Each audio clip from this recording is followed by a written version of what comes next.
Changing an air filter is very simple. New cars today, you've got lines of code. It's time for Drive With Me TV. This is Drive With Me TV. With your host, Dave Jickster. So get behind the wheel with me, Dave Jickster, for Drive With Me TV. Hi, I'm Dave Jickster from 97 Rock. Welcome to Drive With Me TV, Western New York's only automotive television show. On this edition, Beat the Champ sportscaster Paul Peck is in the driver's seat with my friend John Sciullo. Find out what's under the hood from Pete, the car whisperer, and take a test drive in one of the coolest coupes in town. So let's get rolling with Paul Peck. All right, we start with the handshake. All right, I'm on a Zarconia here today. Is this Beat the Champ? It's like Beat the Champ. Yeah, we're not, this is not a competition. No, it is. We're going to drive with go. Paul Peck, Drive With Me TV. Let's see what we got.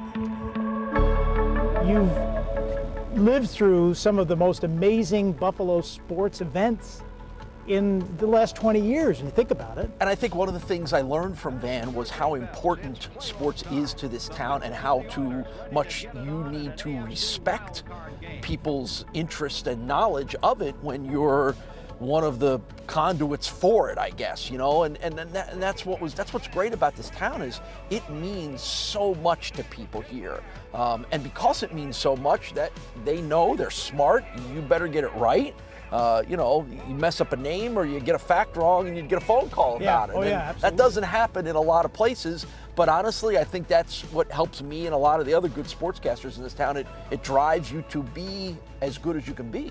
Your connection now with University of Buffalo is so significant, and you're the voice of the UB Bulls on every level, and it has been an exciting run, and it means a lot to the university and to the whole nation when they see Buffalo rise in sports prominence. Partly because it's new, John. I mean, it's let's be honest, this is arguably, not even arguably, it's the greatest year in UB athletics history because they achieved things that hadn't been achieved before, and all of this is new there. I mean, there have been bowl games before and there were NCAA trips before, but to be a top 25 ranked basketball team, to have 4 or 5 guys potentially going in the NFL draft and to be on the brink of a potential top 25 ranking in football, those things never happen before. There's something cool to be a part of it when it happens for the first time. So we're driving now, and we're on Drive With Me TV, and what are we driving here, Paul? We are driving a 2019 GMC Terrain that I got last fall. I had a bunch of sedans and there was nothing wrong with driving cars for a while, and my wife always had the SUV or the minivan with the kids and stuff, so I always kind of had the car. I just got to the point where I'm like, you know what, I want a little more room, I want a little better ride in the wintertime, so I made the upgrade to the SUV, and I love it. It's a good truck, it rides really well, it's got room, it's not too big, I don't need too much room, but every once in a while when you got to throw something in the back, it's nice to not have to worry about it. Do you golf, Paul? I do. Just throw the golf clubs Throw the golf clubs in there, yep. Again, just not to not have to worry about it, and again, it's great in the wintertime. It's nice sitting up high. I've had SUVs before and I kind of miss them. So, there's a reason why not only in Western New York, but around the country, they're selling more of them than cars. I think people see the value in having something like this that's kind of half car and half truck. What was your first car, do you remember? My first car, John, was the coolest car I have ever had. 1966 Mustang. You had a 66 Mustang? I did. And this would have been... What color was it? It was like a tan color. It was okay. It wasn't the candy apple red that everybody wants it to be. But it was a Mustang. So this would have been the mid-'80s when this happened. And it was in good shape. It needed a little bit of work. And my dad and I kind of did a little bit of that work to get it to the point where I could drive it to school and drive it to high school, and it was a great car, and it was quirky. It was a 1966 car, it had an AM radio in it, and there was a few things about it that weren't quite even what 80s standards were back then, but it was a 66 Mustang. We were a part of these iconic, with Rick Azar at Channel 7 and you with Van Miller. But now, flash forward, look how sports coverage has changed. You have a website now that you work on, and tell us about that. Well, sports coverage as news coverage as well has completely changed now. It's to think back of what it was when we first got into the business in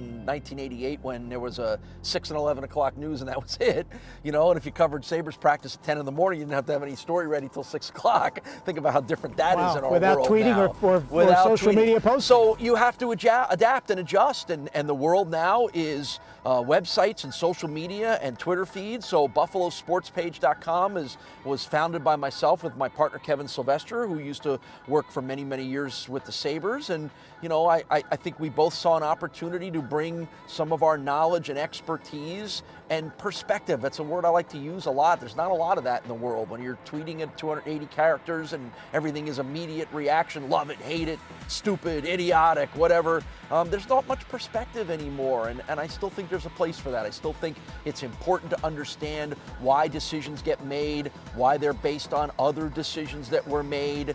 Everything just doesn't operate in this immediate nutshell. So that's where Kevin and I felt like there's a place. And again, we've adapted from Buffalo Sports Page even in the 2 years that it's been up, from a website where we're writing stories to now we're doing some videos and we do a podcast a couple times a week. It's always evolving. And you know, I tell people the business of being a sportscaster is almost completely different than it was 10 years ago. And that's crazy to think that an industry, and it's not the only industry that's changed like that, but it's kind of crazy to think that things have completely changed. Speaking of sports, your wife has an interesting backstory to sports. Tell us that. Well, yeah, I mean, her dad is Ed Rutkowski, who was a member of the AFL championship teams for the Bills in '64 and '65. So she's grown up around a sports family and grown up with all of his teammates and the people that he knows, and obviously he went on to be the county executive and so forth as well too. Her memories are a little more of being on the stage during the victory celebrations, but you know, I mean, what a great opportunity it's been for me, who didn't grow up here, to learn about the history of those teams by getting to know Ed and Booker Edgerson and Al B. Miller and some of the great guys that played for those teams. To have the chance to sit and talk sports and football with them is amazing too. So, but it just means my wife likes to watch football as much as I do, and how blessed gets are you, into it. Paul? Oh my God, incredibly blessed. So here we are, Paul. Tell us about your family. Your children are grown. Yeah, my children are 23 and 21. My oldest daughter, Rachel, graduated from Canisius College, and she works for an ad agency downtown as a graphic designer. My youngest, Sydney, has one more year left at Buffalo State, where she'll major in hospitality, and she really enjoys. She works at a restaurant in the village of Hamburg, and really has embraced sort of what that industry is all about, and running banquets and running events and managing people. She really loves it, and she'll have a lot of great opportunities once she graduates. So I'm really proud of. They're great girls, and they work hard, and they're just terrific kids, and my wife and I are incredibly proud of them. Oh, you're very blessed. Well, Paul, thanks for the opportunity to take a drive with me here on WBBZ-TV. It's been a lot of fun, and we'll see you on the lanes with Sue. You betcha. You betcha. All right. Thanks, Paul Peck.